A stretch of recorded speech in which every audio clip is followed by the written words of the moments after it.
Love is blind, but betrayal has 20/20 vision. Emma sat in the corner of the VIP booth, clutching a cheap anniversary card, while her husband Ethan poured vintage Dom Perignon for another woman right in front of her. He didn't just cheat, he laughed. He called Emma a bore, a placeholder, and a woman with zero future. He thought she was just a broke orphan he had graciously married. He didn't know that the phone in her pocket was connected to the CEO of Sterling Global, the very company that owned his career. And he certainly didn't know that the broke orphan was actually the sole heiress to a $40 billion empire. Ethan Caldwell was about to learn that you never mock the daughter of the devil unless you're ready to burn. The Crystal Chandelier at Le Jardin, New York's most exclusive French restaurant, cast a fracturing light over table 42. It was a table reserved for lovers tucked away in a velvet-draped alcove. Emma Caldwell sat alone. She checked her watch, a modest, leather-strapped analog piece that had seen better days. 8:15 p.m. Ethan was 45 minutes late. She smoothed the fabric of her dress. It wasn't designer. It was a soft, cream-colored dress she had bought off the rack at Macy's specifically for tonight, their 5th wedding anniversary. She had saved for 3 months to afford this dinner. Ethan's startup Nexus Tech was supposedly struggling, and she had been working double shifts at the library to keep their apartment afloat while he networked. "Madam," the waiter asked, his voice dripping with pity. "Would you like to order an appetizer while you wait?" "No, thank you," Emma said softly, offering a polite smile. "He's just busy. He'll be here." At 8:30 p.m., the heavy oak doors swung open. The restaurant went silent for a heartbeat. Ethan walked in. He looked magnificent in a bespoke charcoal suit, his hair gelled back with the arrogance of a man who believed the world owed him applause. But he wasn't alone. Hanging on his arm, wearing a red silk dress that cost more than Emma's annual salary, was Jessica Vance. Jessica was the VP of marketing at Ethan's firm, a woman Emma had been told not to worry about. A woman who was just one of the guys. Emma's heart hammered against her ribs like a trapped bird. She stood up halfway, her knees trembling. "Ethan!" Ethan didn't rush over. He didn't look guilty. He strolled toward the table with Jessica laughing at something he'd whispered, her hand resting possessively on his chest. "Sit down, Emma," Ethan said as they arrived. He didn't kiss her. He didn't say happy anniversary. He pulled out a chair, not for Emma, but for Jessica. Jessica sat down, smoothing her red silk, and looked at Emma with a shark-like grin. "So this is the famous Emma. Ethan talks about you, occasionally." "Ethan, what is going on?" Emma asked, her voice barely a whisper. "It's our anniversary." "I know what day it is," Ethan snapped, signaling the waiter. "Bottle of the 98 Cristal, and bring us sparkling water for my wife. She gets headaches with alcohol." He looked at Jessica and winked. Plus, she wouldn't know the difference between Cristal and sparkling cider anyway. Jessica let out a high, tinkling laugh that sounded like glass breaking. "Oh, stop it. You're terrible. Don't be mean to the help." She covered her mouth, feigning shock. "Oops. I mean the wife." Emma felt the blood drain from her face. The humiliation was physical, a sharp pain in her chest. "Why is she here, Ethan?" Ethan leaned back, swirling his empty glass. "Because, Emma, I needed a celebration that matched my status. Nexus Tech just landed the preliminary contract with the Sterling Global Group. Do you know what that means? It means I'm going to be rich, filthy rich." He looked at Emma with cold, dead eyes. "And let's be honest, babe, You're small time. Your coupon clipping and leftover pasta. Jessica is 5-star dining. She fits the life I'm stepping into. I supported you, Emma said, her voice shaking, but gaining a strange, cold edge. When you couldn't pay the server fees, I paid them. When you needed a suit for your first pitch, I sold my mother's locket. Ethan laughed. It was a cruel barking sound. And I appreciate the charity, really. But look at you. He gestured vaguely at her cream dress. You look like a school teacher from the Midwest. I need a queen, not a maid. Jessica reached across the table and stroked Ethan's hand. He's trying to say he's outgrown you, sweetie. It's natural. Survival of the fittest. Ethan pulled a velvet box from his pocket. Emma's breath hitched. Was this an apology? A twisted joke. He opened it. Inside sat a diamond bracelet, thick and glittering under the chandelier lights. He slid it across the table, onto Jessica's wrist. Happy promotion, Jess, Ethan purred. The restaurant was silent. People were staring. The waiter looked ready to pass out from second-hand embarrassment. Emma stared at the bracelet. Then she looked at Ethan. For the first time in 5 years, the fog of love lifted, and she saw him clearly. He wasn't ambitious. He was a parasite. He wasn't stressed. He was cruel. You're right, Ethan, Emma said. Her voice didn't shake this time. She picked up her purse. Right about what? Ethan smirked, sipping the champagne the waiter had just poured. That you're boring. That I don't fit into your life anymore, Emma said. She reached into her purse, pulled out a $20 bill, and placed it on the table. For the water. I wouldn't want to owe you anything.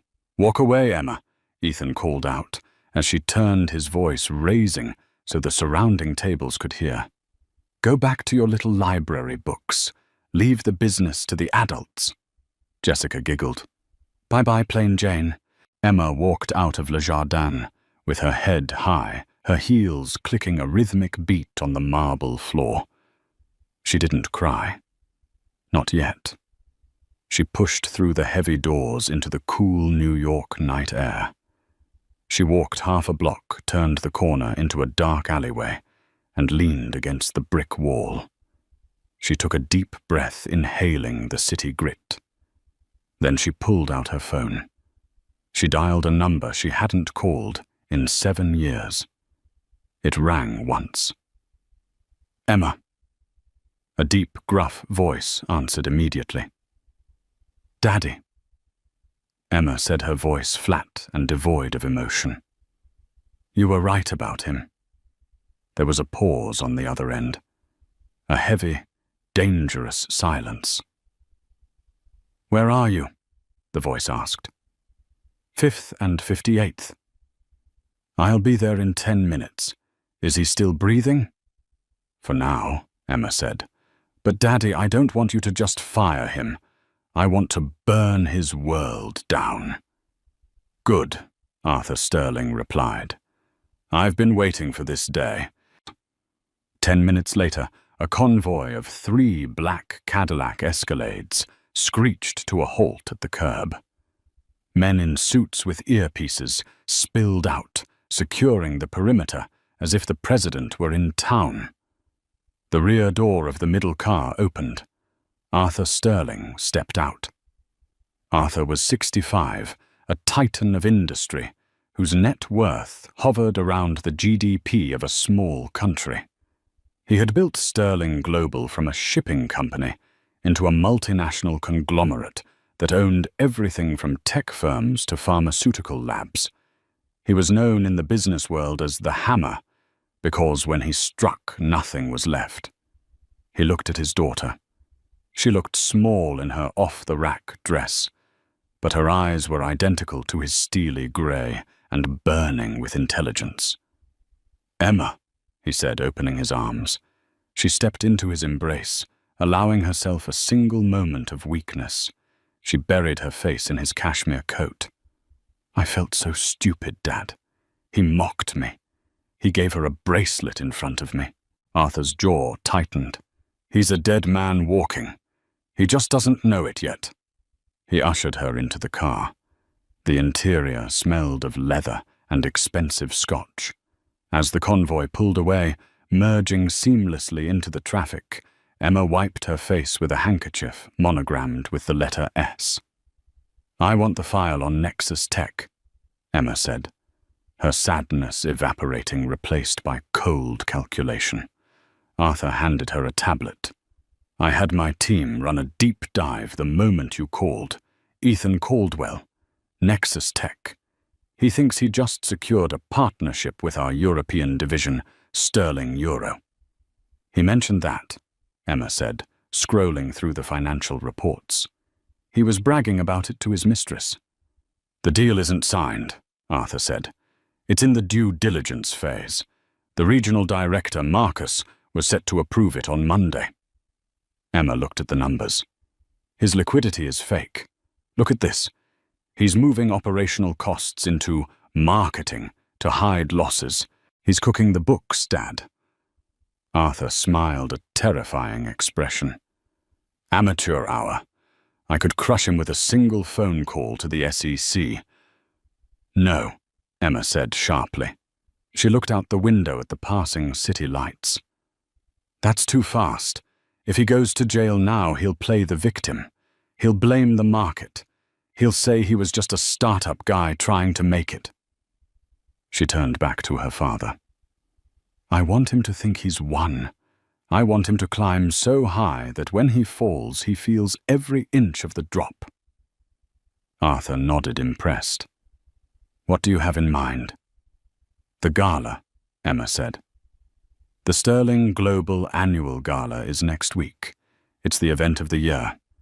Everyone who is anyone will be there." "Yes, we are announcing the successor to the company," Arthur said, watching her closely. "Invite him," Emma said. "Invite Nexus Tech. Give him a VIP table. Make him believe he's being inducted into the inner circle. Let him bring Jessica. Let them strut around, thinking they own the place." "And you?" Arthur asked. "I'll be there," Emma said, "but not as Emma Caldwell, the librarian. I'll be there as Emma Sterling, the chairwoman of the board." Arthur poured 2 glasses of whiskey. He handed one to her. "He doesn't know. He never asked about my family after I told him my parents were out of the picture," Emma said, taking a sip. The burn felt good. "He was too self-absorbed to ask why I speak fluent French or why I know so much about contract law. He just thought I was a useful assistant." "He made the biggest mistake of his life," Arthur growled. "He mistook silence for weakness." The car pulled up to the Sterling estate, a sprawling mansion in upstate New York, far removed from the cramped apartment Emma had been paying for. As she walked up the grand staircase, flanked by servants she had known since childhood, Emma felt the persona of the struggling wife shedding like a dead skin. "Get me my design team," Emma told the head housekeeper, Martha, "and call the legal department. I need divorce papers drawn up, but don't serve them yet." "Yes, Miss Sterling," Martha said, looking relieved to see the heiress back. "And for the gala." Emma stopped at the top of the stairs. She looked down at the foyer where her father stood watching her with pride. "For the gala," Emma said, her eyes flashing. "I want a dress. Not cream, not white." "What color, miss?" "Red." Emma smiled darkly. "Blood red. And I want it to cost more than his entire company."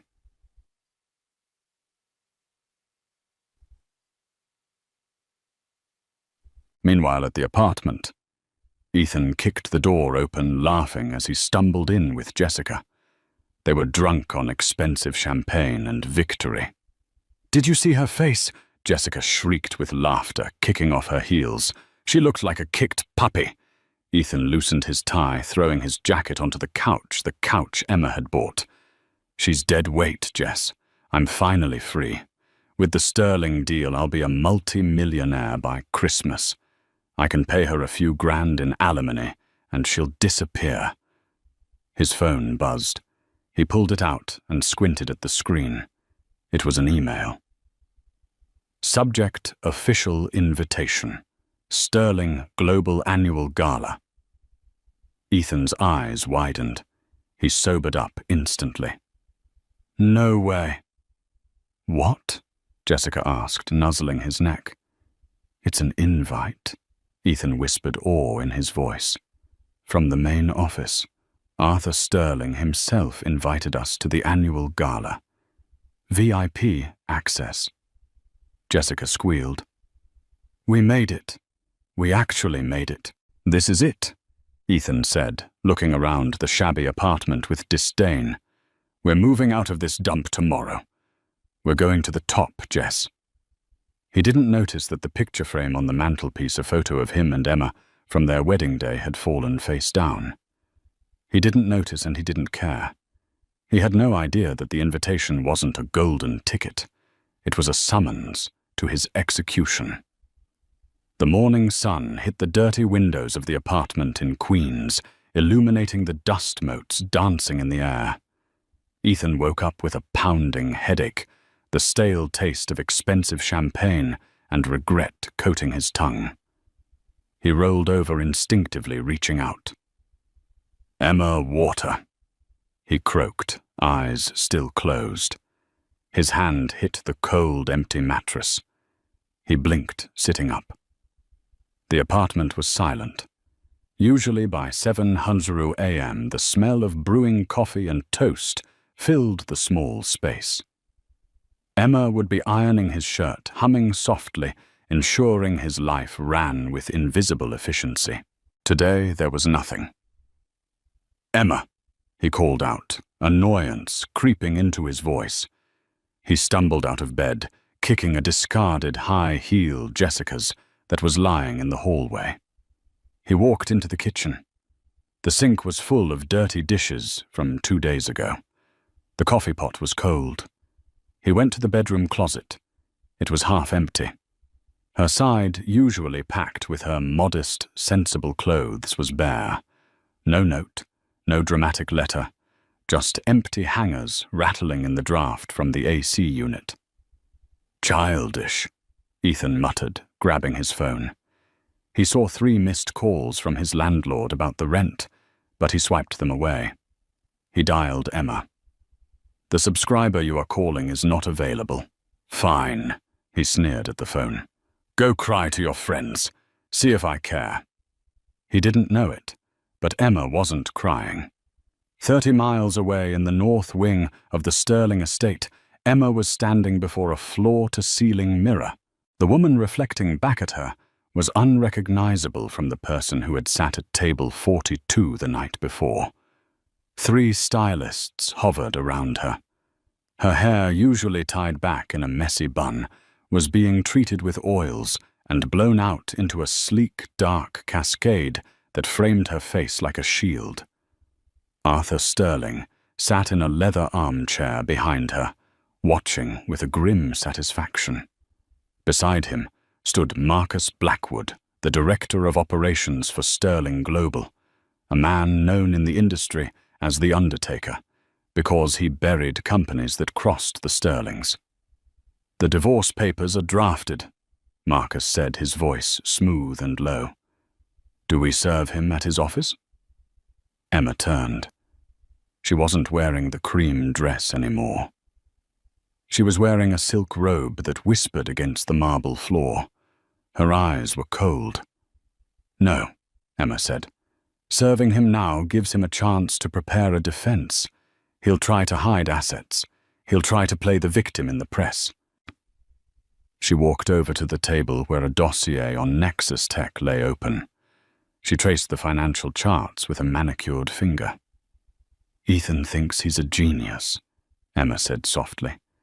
He thinks he's outsmarted the market. I want him to believe he's won the lottery. I want him to sign the partnership agreement with Sterling Global before I serve him the papers." Arthur raised an eyebrow. "Why?" "Because—" Emma looked at her father, a cruel smile playing on her lips. "The partnership agreement has a morality and integrity clause. Section 8. Paragraph 4. If the partner is found to have falsified data or engaged in unethical conduct, Sterling Global not only voids the contract, but has the right to seize the partner's intellectual property as collateral for damages." Marcus whistled low. "Ruthless. If he signs that, and then we reveal the accounting fraud—" "We own Nexus Tech," Emma finished, "and by extension we own him. I don't want half his money, Dad. I want his pride. I want him to work for me knowing he lost everything because he underestimated his wife." Arthur stood up and poured a cup of tea. "Marcus, go to Nexus Tech today. Play the fool. Flatter him. Make him feel like the king of New York. Get him to sign the preliminary intent." "With pleasure," Marcus said, adjusting his tie. Back at the Nexus Tech office, a trendy glass-walled space in Brooklyn that Ethan could barely afford. The mood was manic. Ethan strutted through the bullpen, Jessica trailing behind him. He clapped his hands. "Listen up, everyone," Ethan shouted. The 5 employees looked up, tired and overworked. "I don't want to see any slack today. We have a VIP coming from Sterling Global. If this goes well, we're all getting rich. If you mess it up, you're fired. Clear." Ethan, one of the developers, a young guy named Ben, raised his hand. "We still haven't fixed the server bug. If they check the back-end code—" "Hide it," Ethan snapped. "Put a patch over it." "I don't care. They aren't looking at code. They're looking at vision. And I am the vision." Jessica giggled, hanging on his arm. "You tell them, baby." At 11:00 a.m., Marcus Blackwood arrived. He didn't look like a tech guy. He looked like old money. He wore a 3-piece suit and carried a leather briefcase that looked older than the building. Ethan rushed forward, sweating slightly. "Mr. Blackwood, what an honor." "Mr. Caldwell," Marcus said, shaking his hand with a grip that was firm and dry. "Mr. Sterling sends his regards. He's heard interesting things about your company." "All good, I hope." Ethan laughed nervously. "Extraordinary things." Marcus smiled, his eyes devoid of warmth. He looked at Jessica. "And this is Jessica Vance, VP of Marketing," Ethan said. "And my partner." "I see," Marcus said. "And Mrs. Caldwell, I understood she was involved in the administrative side." Ethan stiffened. "Emma. Oh no, she's taking a step back. Personal reasons. She couldn't handle the pressure of the big leagues." Jessica smirked. "She's more of a stay-at-home type. We're the power couple." Marcus nodded slowly, cataloguing every word to report back to Emma. "Very well. Let's look at the projections." For the next 2 hours, Ethan spun a web of lies. He showed inflated user numbers. He showed projected revenue based on contracts that didn't exist. He bragged, he boasted, and he preened. Marcus just nodded, taking notes. He wasn't checking the math. He was gathering evidence of fraud. "It all looks promising," Marcus said, finally closing his notebook. "I think we can expedite the signing to the night of the gala, a public signing on stage. Mr. Sterling loves a show." Ethan's eyes lit up. "On stage in front of everyone." "Yes," Marcus lied smoothly. "It will be the highlight of the evening, the coronation of a new tech giant." Ethan looked at Jessica, his face flushed with triumph. He had done it. He had conned the biggest company in the world. "We'll be there," Ethan said. "Excellent," Marcus said. He turned to leave, then paused at the door. "Oh, and Mr. Caldwell, make sure your tuxedo is sharp. The Sterlings value appearance above all else." As the door closed, Ethan grabbed Jessica and spun her around. "Did you hear that the coronation Emma said I was reckless? She said I was a dreamer." "Who's dreaming now, Emma?" He didn't know that in the back seat of Marcus's car, a recording device was being stopped, saving the file under Exhibit A, fraudulent misrepresentation. 3 days before the gala, the atmosphere in the Sterling estate was calm, contrasting sharply with the chaos of Ethan's life. Emma sat in the library surrounded by stacks of old legal books. She wasn't just relying on her lawyers. She was reading every contract herself. She wanted to know exactly how tight the noose was. Her phone buzzed on the mahogany desk. It was a text from her old friend, Sarah, one of the few people who knew her real identity, but had kept the secret for years. Sarah. "You won't believe who just walked into the Prada store on 5th Ave. Your ex and his upgrade." Emma picked up the phone. "Emma." "What are they buying, Sarah? He's buying her a dress. Red, sequins, tacky, and he's trying to pay with 3 different credit cards." Emma smiled. She dialed the number for the Sterling Global Financial Department. "This is Emma," she said. "Regarding the Nexus account, authorize the credit increase. Let the transaction go through." "But Miss Sterling," the accountant replied, "their risk profile is critical." "I know," Emma said, her voice icy. "Let him spend. I want him to feel rich. I want him to max out every card he has. Let him buy the rope he'll hang himself with." "Understood, miss." Emma hung up and looked at the mannequin standing in the corner of the library. On it hung her dress for the gala. It was a masterpiece of design. A custom creation by Versace, but altered to her specifications. It was a deep blood-red velvet that seemed to absorb the light. It was elegant, regal, and dangerous. It had a high slit up the leg and a back that plunged dangerously low. It wasn't a dress for a wife. It was a dress for a widow. Meanwhile, in Manhattan, Ethan was sweating at the register. "Try the Amex again," he snapped at the cashier. "Sir, it was declined," the cashier said politely. Jessica sighed loudly, looking at her nails. "Ethan, this is embarrassing." "Are we rich or not?" "We are rich," Ethan hissed. "It's just the bank's fraud protection triggered by high spending. It happens to millionaires all the time." Suddenly the machine beeped. "Approved." "See?" Ethan exhaled, grabbing the bag. "Just a glitch. Come on, Jess. Let's go get Celebrate. Caviar at the Ritz." They walked out onto 5th Avenue, the wind whipping Jessica's hair. Ethan felt invincible. He had the suit, the girl, and the deal. But as the sun began to set, a nagging feeling clawed at the back of his mind. Emma. She still hadn't called. It had been 4 days. No angry texts, no begging to come back. It was unnatural. Emma was dependent on him. She had no family. She had no money. Where was she sleeping? He pulled out his phone. He needed to make sure she didn't do something stupid like show up at the gala to make a scene. He couldn't have his boring ex-wife ruining his coronation. He dialed her number again. This time it rang. 1 ring. 2 rings. "Hello." The voice was Emma's, but it sounded different. It wasn't the soft, hesitant voice he was used to.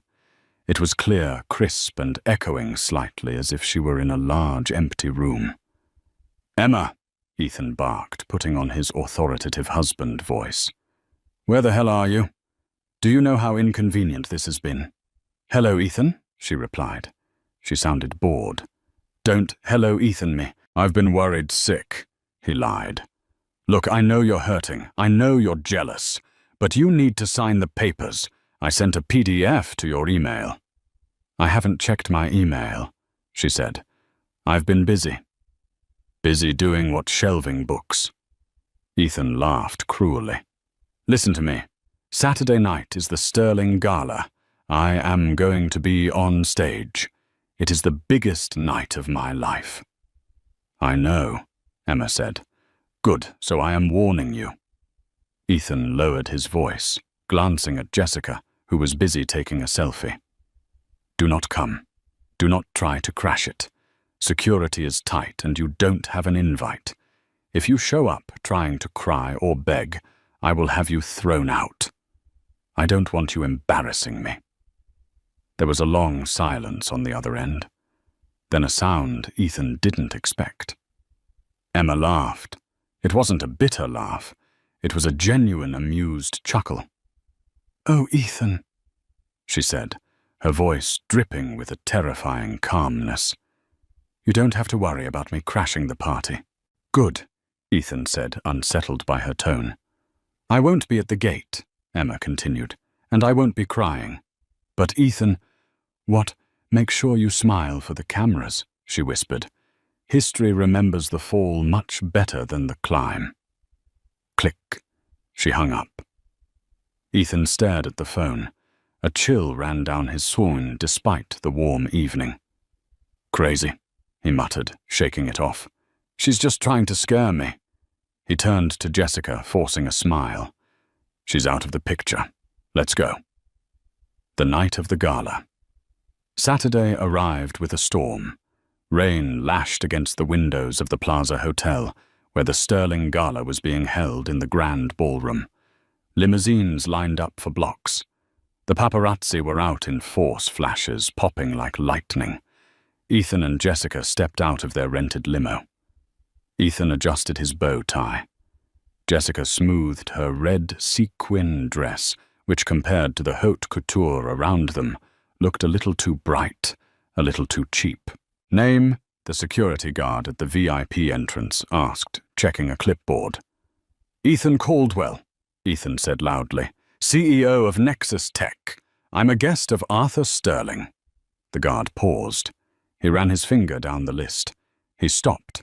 He looked up at Ethan, then at Jessica. A strange look crossed his face, something like pity. Right this way, Mr. Caldwell, the guard said, unhooking the velvet rope. You have a reserved table. Table 1. Table 1. Jessica grasped his arm. Ethan. That's the front.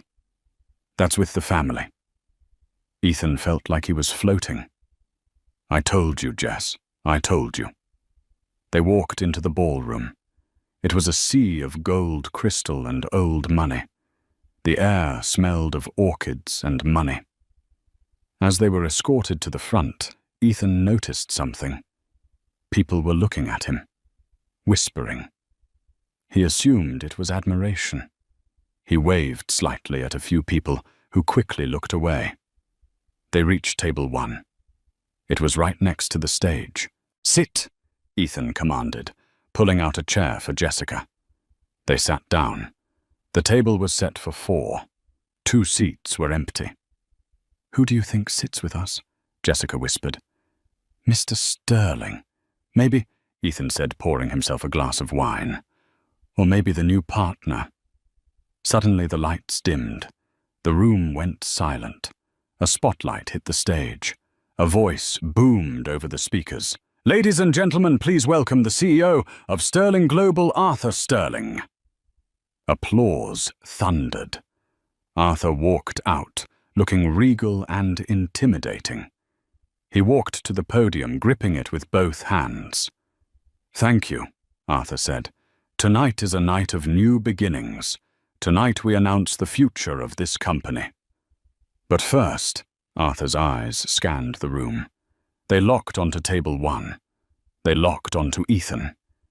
Ethan's heart swelled. This is it, he thought. He's going to call me up. First, Arthur continued, his voice dropping an octave. I want to introduce you to the person who has been quietly guiding our strategy for the last 5 years. The person who really runs this empire. My daughter, and the new chairwoman of the board. Ethan frowned. Daughter. I thought he had a son. Please welcome, Arthur shouted, gesturing to the top of the grand staircase. Emma Sterling. The music swelled. The spotlight swung to the top of the stairs. Ethan froze. The glass of wine slipped from his hand and shattered on the floor. At the top of the stairs stood a woman. She was wearing a blood-red velvet dress that clung to her curves like liquid fire.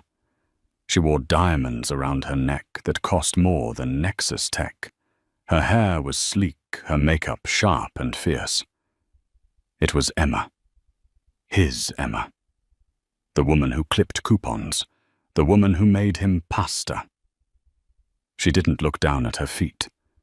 She looked straight ahead.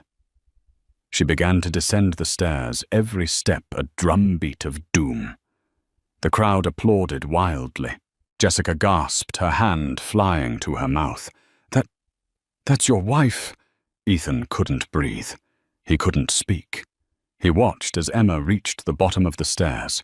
She walked through the crowd, the sea of people parting for her. She walked straight toward table 1. She didn't stop until she was standing right in front of Ethan, who was paralyzed in his chair. The room went quiet, sensing the tension. Emma looked down at him. Her eyes were hard as diamonds. She tilted her head slightly. "Hello, Ethan," she said, her voice amplified by the microphone she was holding. "I believe you're sitting in my seat." The silence at table 1 was heavy enough to crush bone. Ethan didn't move. He couldn't. His brain was misfiring, trying to reconcile the image of the woman standing before him. Radiant, powerful. Terrifying with the woman he had left crying in a dark apartment 4 days ago. "I said," Emma repeated, her voice smooth as velvet, but sharp as a razor. "You are in my seat." A waiter appeared out of the shadows, his face an impassive mask. He gently touched Ethan's shoulder. "Sir, if you could slide 1 seat to the left." Ethan scrambled up his knees, knocking against the table leg, rattling the silverware. He moved down. Jessica, looking like a deer caught in headlights, scooted her chair away, creating a physical gap between her and Ethan. Emma sat. She didn't flop down. She descended into the chair with the grace of a queen, claiming a throne. She adjusted the diamond necklace at her throat, the gems catching the light and blinding Ethan. "Emma," Ethan whispered, his voice cracking. I don't understand. Your dad. He's a mechanic. You told me he was a mechanic in Ohio." Emma turned her head slowly. She looked at him with an expression of mild curiosity, as if he were a bug she had found on her windshield. "I told you my father fixed things that were broken," Emma said softly. "I never said he was a mechanic, and I never said he lived in Ohio. You just assumed, Ethan. You assumed I came from nothing because it made you feel like you were something." Arthur Sterling leaned across the table. Up close, the billionaire smelled of cigars and absolute power. He ignored Ethan entirely and took Emma's hand. "You look magnificent, darling," Arthur said. "The board is terrified of you. It's wonderful." "Thank you, Daddy." Emma smiled, a genuine smile, the one Ethan used to love, but now it felt like a weapon used against him. "Mr. Sterling." Ethan interrupted, desperation clawing at his throat. He needed to salvage this. He needed to spin it. "Sir, I had no idea. Emma never, we are married. This is wonderful news." We can keep the business in the family. He reached for Emma's hand. Right, babe. This changes everything. Nexus Tech and Sterling Global. We're a team. Emma looked down at his hand resting on hers.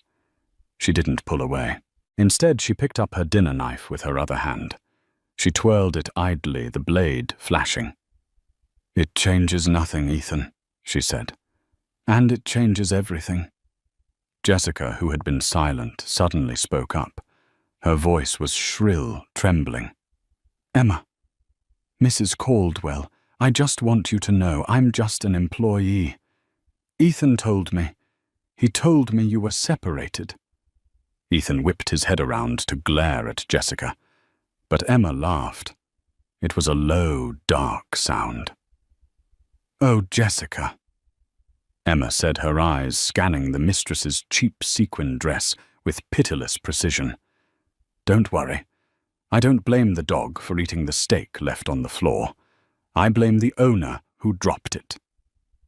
Jessica flushed a deep, blotchy crimson and looked down at her lap.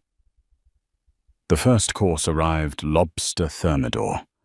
Ethan felt bile rise in his throat. He looked around the room. Everyone was watching them. He saw the flashes of cameras. He saw the whispers behind manicured hands. They know, he thought. Do they know so? Emma said, slicing into her lobster. Marcus tells me you're eager to sign the partnership agreement tonight. Yes, Ethan said, latching on to the business talk like a drowning man to a life raft. Yes, the projections are solid. I'm ready. We're ready. Good, Emma said, chewing slowly. My father loves a public signing. It shows transparency. Transparency. Ethan echoed, sweat trickling down his back. Exactly. And you brought the final financial audits? She asked casually. Marcus has them, Ethan said. We went over everything. It's all clean. Emma stopped eating. She looked him dead in the eye. Are you sure, Ethan? Because once you sign that paper, there is no going back. You become part of Sterling Global, and we have strict standards. I'm sure, Ethan lied. He had to lie. If he admitted the fraud now, he lost everything. If he signed, he got the funding, and he could use the money to fix the books before anyone noticed. It was his only play. I've never been more sure of anything. Emma held his gaze for a long, agonizing second. Then she smiled. It was the smile of a wolf that had just heard the trap snap shut. Then let's make you a star, she whispered. The lights in the ballroom dimmed again. The spotlight returned to the stage. Ladies and gentlemen, the announcer's voice boomed. We have a special surprise tonight. A historic partnership between Sterling Global and the rising star of the tech world, Nexus Tech. Please welcome to the stage Mr. Ethan Caldwell. Applause. It sounded loud, but to Ethan it sounded like the roar of an ocean before a tsunami. Go on, Emma said, gesturing to the stage. Don't keep your audience waiting. Ethan stood up. His legs felt like lead. He buttoned his jacket. He looked at Jessica, but she wouldn't meet his eyes. He looked at Emma. I'll make this right, he whispered to her. I'll make us billions. You'll see. Emma raised her glass of champagne in a mock toast. Break a leg, Ethan. He turned and walked toward the stairs. He forced a smile onto his face. He waved at the crowd. He was walking toward the brightest light in the room, unaware that he was walking directly into an incinerator. The stage was blindingly bright. The heat from the spotlights was intense, instantly making the sweat on Ethan's forehead glisten. In the center of the stage stood a glass podium. On it lay a thick document bound in leather, the partnership agreement. Beside it, a gold fountain pen. Standing next to the podium was Marcus Blackwood. The undertaker wasn't smiling. He stood with his hands clasped behind his back, looking like a judge waiting to deliver a death sentence. Ethan walked up to the mic. He tapped it. Thump, thump. "Thank you," Ethan said, his voice echoing through the massive ballroom. He saw the thousands of faces in the dark. He saw table 1, front and center. Emma was watching him, her chin resting on her hand, looking like a spectator at a Roman Colosseum awaiting the lions. "This is a dream come true," Ethan continued, gaining a little confidence. The lie came easily now. "At Nexus Tech, we believe in the future. We believe in integrity. And with Sterling Global, we will change the world." He turned to Marcus. "Where do I sign?" Marcus gestured to the open page. "Right there, Mr. Caldwell, beside the seal." Ethan picked up the gold pen. It was heavy. He felt a moment of hesitation, a primal instinct screaming at him to run. But the greed was louder. The thought of the millions, the power, the validation. It silenced the warning. He pressed the nib to the paper.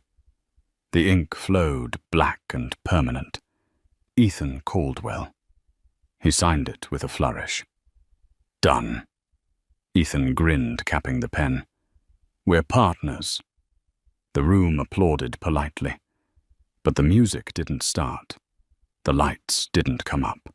Instead, the massive screen behind the stage, which had been displaying the Sterling Global logo, flickered. It turned black. Then a spreadsheet appeared. The crowd murmured. Ethan turned around, confused. "What is that?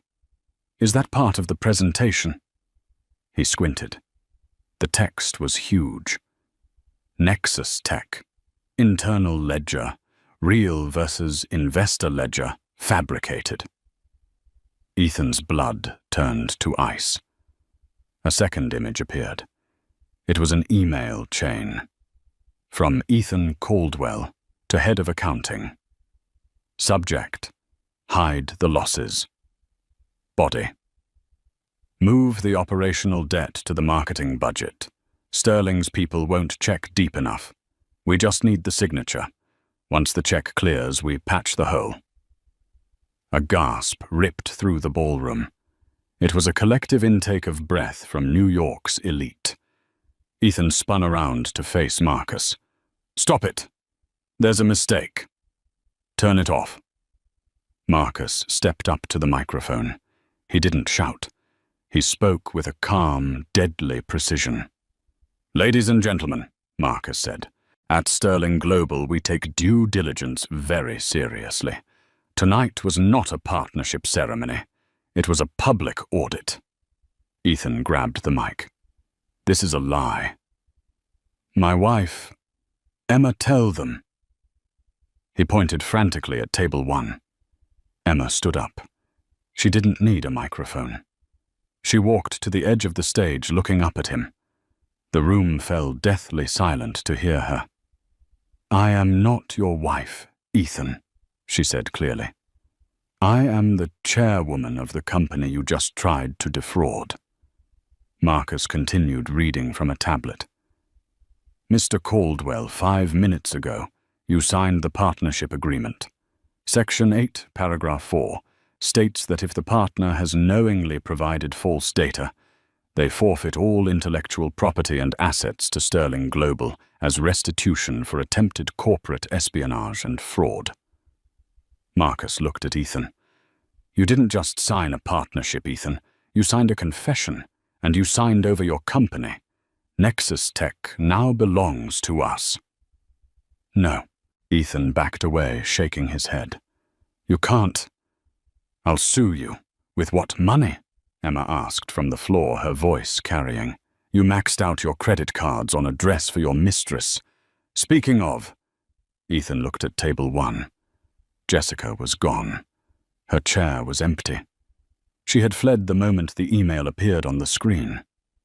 "She left you, Ethan," Emma said, "just like you tried to leave me." But she was smarter. She ran before the police arrived. "Police!" Ethan squeaked.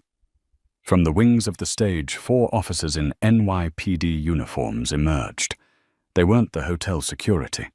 They were the real deal. Ethan looked for an exit. The stage was too high to jump. The audience was a wall of judgment. "Ethan Caldwell," one of the officers said, stepping into the spotlight. "You are under arrest for securities fraud, embezzlement, and grand larceny." Ethan felt the cold steel of handcuffs snap around his wrists. The wrists that had poured champagne for another woman just days ago. As they marched him across the stage, he looked down at Emma one last time. "Why?" He screamed, tears finally streaming down his face, ruining his makeup, ruining his facade. "Why did you do it like this? Why didn't you just divorce me?" Emma watched him, her face impassive, beautiful and terrible. "Because Ethan," she said, her voice cutting through the sobbing of the man she once loved. "You wanted a spectacle. You wanted to be big. You wanted everyone to know your name." She gestured to the thousands of people watching, to the cameras live streaming his arrest to the world. "Now they do." She turned her back on him and sat down. "Waiter," Emma said calmly, signaling the stunned staff. "Please bring the champagne. We have a new acquisition to celebrate." As Ethan was dragged out the side exit, kicking and screaming, the orchestra began to play a waltz. Emma picked up her glass. Her father clinked his against hers. "To the future," Arthur said. "To the truth?" Emma replied. She took a sip, the bubbles tasting like victory. But deep down beneath the diamonds and the velvet, a small part of her heart finally let go of the past, watching it get hauled away in the back of a squad car. She was free, and she was terrifying. 6 months later, the fluorescent lights of the visitation room at the Federal Correctional Institution in Otisville buzzed with a low, irritating hum. It was a stark contrast to the crystal chandeliers of Le Jardin, or the warm glow of the Sterling Gala. The air here smelled of bleach and despair. Emma sat on a metal stool, her posture perfect. She wasn't wearing the blood-red dress of the Avenger, nor the cream dress of the victim. She wore a sharp, navy blue power suit, tailored to within an inch of its life. On her wrist sat a Patek Philippe watch, simple understated, and worth more than the house she and Ethan used to rent. The heavy steel door buzzed open. Ethan shuffled in. The change was shocking. The man who had strutted into the restaurant 6 months ago demanding Cristal champagne was gone. In his place was a man who looked hollowed out. His once styled hair was buzzed short and graying at the temples. His bespoke suit was replaced by a drab, ill-fitting jumpsuit. His arrogance had been stripped away, leaving only a raw, nervous energy. He sat down opposite the glass partition. He picked up the phone. His hands were shaking. "Emma," he breathed. His voice was raspy. "You came." Emma picked up her receiver. "Hello, Ethan." "I knew you would come," Ethan said, a desperate light flickering in his eyes. "I knew you wouldn't leave me in here. It's all a misunderstanding, right? The lawyers, my public defender is an idiot, but you have the best lawyers. You can get me out." Emma watched him, her expression unreadable. It was fascinating in a morbid way to see how his delusion protected him. He still believed he was the main character of the story. "I didn't come to get you out, Ethan," Emma said calmly. "I came to close the account." She slid a manila envelope through the slot at the bottom of the glass. Ethan stared at it. "What is this, an appeal strategy?" Divorce papers, Emma said, and a non-disclosure agreement. Ethan recoiled as if slapped. Divorce now. Emma. I'm facing 10 years. For fraud. I didn't even commit well, not really. It was accounting tricks. Everyone does it. Not everyone gets caught trying to swindle their wife's father, Emma corrected him. The DA has a mountain of evidence, Ethan. The emails you sent, the ones Marcus recovered, they prove you planned to embezzle the investment money to pay off personal debts. Debts you incurred trying to impress a woman who isn't even here visiting you. Ethan flinched. Jessica, she'd testify against me. Did you know that to save her own skin, she told them everything? She said I forced her. I know, Emma said. I read the transcripts. She's working as a barista in Jersey City now. No reputable firm will hire her. Her name is flagged in every HR system in the tri-state area. So you won. Ethan spat his sadness, turning to sudden impotent rage. You destroyed us both. Are you happy? You sit there in your expensive suit playing the victim. But you lied to me too. You lied about who you were for 5 years. Emma leaned forward. The steel in her eyes hardened. I never lied, Ethan. I omitted. And why? Because when we met, I wanted to be sure. I wanted to be loved for me, not for the sterling name. Not for the billions, and for a while. I thought you did love me. She paused, her voice softening just a fraction, showing the ghost of the pain she had overcome. But you didn't love me, Ethan. You loved having a cheerleader. You loved having someone to cook and clean and pay the bills while you played CEO. And the moment you thought you found a better accessory, you tossed me aside like garbage. Ethan gripped the phone tight. I made a mistake. One mistake. You humiliated me, Emma said. You mocked me. You tried to erase me. This isn't about a mistake. It's about character. You are a small man, Ethan, and small men don't do well in big worlds. She tapped the glass near the envelope. Sign the papers. If you do, I won't contest the division of our marital assets. You can keep the apartment furniture. You can keep the car once the police release it from impound. And if I don't sign, Ethan challenged, trying to find some leverage. Emma stood up. Then my father's lawyers will bury you under so much litigation that by the time you get out of prison, you'll owe us money for the air you breathe. Ethan looked at her. He looked at the cold determination in her face.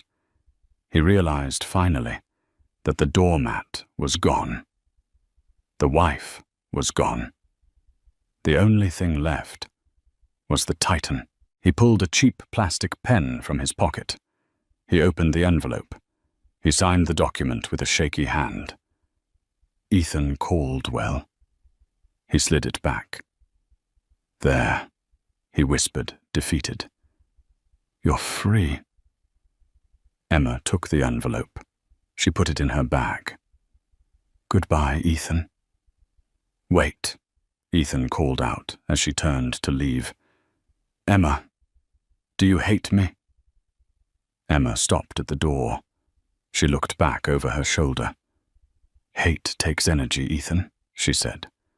And frankly, I don't think about you enough to hate you. She walked out.